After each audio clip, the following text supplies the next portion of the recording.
Olá, existem dois tipos básicos de se fazer missão. Primeiro, para que nós possamos cumprir a missão que Deus nos deu ao nos criar, né?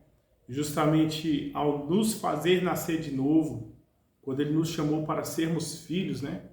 Porque, conforme a palavra de Deus, está escrito lá em João capítulo 1, verso 11 e 12, veio para o que eram seus, mas os seus não o receberam. Mas a todos quanto o receberam, deu-lhes o poder de serem feitos filhos de Deus. Ou seja, filho de Deus é aquele que deixa de ser criatura e ele é regenerado. O Espírito Santo opera nele a transformação de coração. E inclusive esse texto vai dizer, né, a saber, aqueles que não nasceram da carne e nem do sangue, mas da água e do Espírito. Uma vez que nós nascemos de novo, né, Deus não nos chama apenas para ficarmos sentados no banco. O nosso testemunho, nosso histórico de vida, o que Deus fez nas nossas vidas e de onde Deus nos tirou, ele serve como testemunho para que nós possamos abençoar a vida de outras pessoas. Mas a questão é a seguinte: Deus nos chamou apenas para nós participarmos de 2, 3 cultos na semana, de reuniões nas células? Eu quero dizer que não. Lá em Mateus capítulo 28, do 18 ao 20, o verso 18 ao 20, Jesus vai dizer: toda a autoridade me foi dada no céu e na terra. Portanto, ide e fazei discípulos de todas as nações, ensinando-os a guardar tudo que vos tenho ordenado. E eis que eu estarei contigo todos os dias. Ou seja, é uma ordem. Ele não pede, né? É um mandamento imperativo. Ide. E o mais interessante é que ele fala que nós não iríamos sozinhos, né? Ele fala, e eis que estarei contigo todos os dias. Mas a pergunta, tema desse vídeo é a seguinte: qual o melhor tipo de fazer missão? Nós sabemos que o meio mais tradicional de cumprir a missão é, em primeiro lugar, quando nós tomamos consciência de que nós somos sacerdotes, né? De que nós somos nação santa, a fim de proclamar as virtudes daquele que nos chamou das trevas para a sua maravilhosa luz, como está escrito lá em 1 Pedro capítulo 2, verso 9. E quando nós temos essa consciência, a primeira forma de fazer missão é a gente contando o testemunho do que Deus fez nas nossas vidas, né? Buscando um aprofundamento no conhecimento de quem Jesus é, porque conforme 1 Coríntios 3,18, à medida que nós vamos nos aprofundando no conhecimento de Jesus, como uma pessoa que desvenda o seu rosto, Jesus é revelado em nós a cada dia e também ele nos transforma à medida que nós temos comunhão com Ele. Quando nós temos essa transformação, então nós vamos querer sim testemunhar, falar do que Deus tem feito nas nossas vidas e não vamos querer ficar apenas no banco. Então essa é a primeira forma, contando para os seus amigos, vizinhos, né, que Deus fez na sua vida e dando testemunho.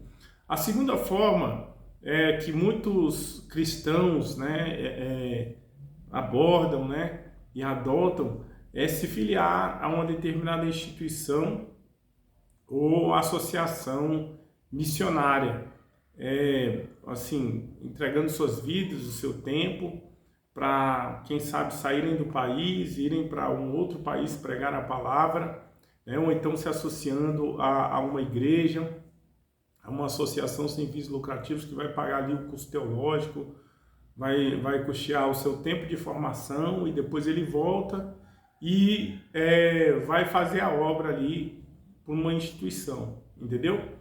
Então, assim, essa primeira forma de evangelismo é a melhor, entendeu? Você testemunhar por si próprio. A segunda forma é a tradicional e assim, eu acho que não é a melhor. Por quê?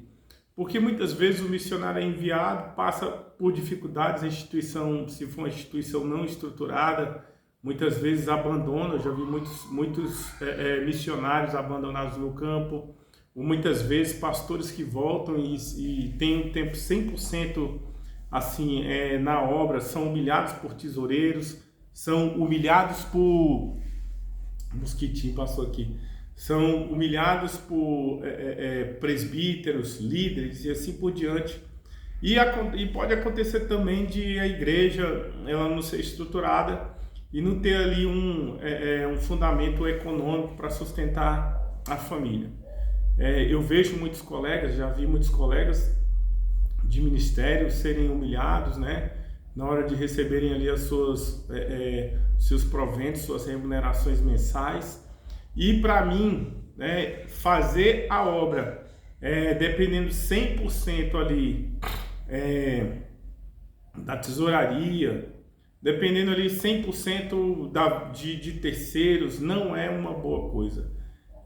Não estou dizendo que você não tem que fazer, eu estou falando da minha experiência, não foi uma coisa boa, eu também vi, já tive a experiência de muitos pastores serem humilhados, muitas vezes abandonados, missionários abandonados no campo.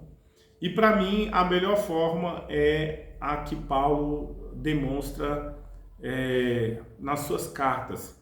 Paulo, nós podemos ver que, se eu não me engano, ali depois de Atos capítulo 13, ele faz a primeira viagem, ele vai para Jope, vai para Creta, vai para Itália, né? Ele vai para vários lugares ali pregando a palavra de Deus.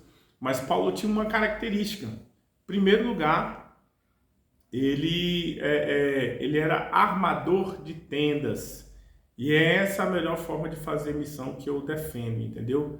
Eu digo o seguinte, que todo aquele que se propõe a ir para a obra ou pregar a palavra, é importante que ele faça uma faculdade primeiro, é importante que ele faça algo que seja de acordo ali com o que ele gosta de fazer, que ele tem facilidade, que ele tenha primeiro uma profissão de arquiteto, advogado, psicólogo, na área da saúde, como enfermagem, médico.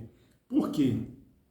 Porque quando você quer entrar em um outro país falando que é cristão, geralmente você tem o seu visto barrado, geralmente você é perseguido. Agora, quando você tem o objetivo de ser um missionário, armador de tenda, você vai ter a sua profissão, você não vai ficar dependendo de tesoureiro, não vai ficar dependente da igreja, não vai ficar dependendo de ser um político, né? Porque eu passei em uma instituição em que ali só conseguiam ter projetos aprovados para abertura de igrejas, ou então se achegar ali aos líderes, né? Ou ter um tipo de algum sustento se você se tornasse um político, se você deixasse o propósito e se voltasse para a manutenção da instituição, né? E aí, quando você se volta para a manutenção da instituição, você se torna um religioso, entendeu? Então, percebendo isso, eu entreguei todo o trabalho que eu tinha ali, não bati de frente com ninguém, porque quem trata com Deus é a liderança. Por isso, se você vê algum problema em uma igreja ou em um pastor, não fale mal, porque a corda vai arrebentar para o seu lado, entendeu? A melhor coisa é você entregar e sair fora, porque quem trata com liderança é Deus. Ele pode estar errado, mas quem trata com liderança é Deus, entendeu? Aprenda esse princípio. Nunca se levante contra o seu pastor, nunca se levante contra a instituição em que você está, mas entregue tudo na mão de Deus. Se você não gostar, é melhor você sair fora e ir para outro lugar. Mas eu quero lembrar aqui do exemplo de Paulo. Paulo, ele não dependeu nem mesmo do concílio de apóstolos que estavam em Jerusalém, entendeu? Ele dependeu somente do chamado dele em Cristo Jesus. É claro que quando ele estava preso e quando ele escreveu a carta de Filipenses, ele foi ajudado, né, pelos irmãos lá de Filipos. Em outros momentos ele também foi ajudado. Mas Paulo teve toda essa autonomia para pregar o evangelho, porque era um missionário armador de tendas. E eu louvo a Deus, né? Porque além de pastor, eu também sou advogado. Advogado não é minha finalidade principal, é a finalidade de meio. E o meu fim, o meu propósito é pregar o evangelho, como estou fazendo aqui agora, levantar outros líderes, né? E se você quiser saber mais, nós temos o nosso link aqui na nossa Escola da Fé, os nossos livros, né? E também, se você não é inscrito no nosso canal, se inscreva e divulgue este vídeo para outras pessoas. E obrigado por ficar até aqui e até o nosso próximo encontro.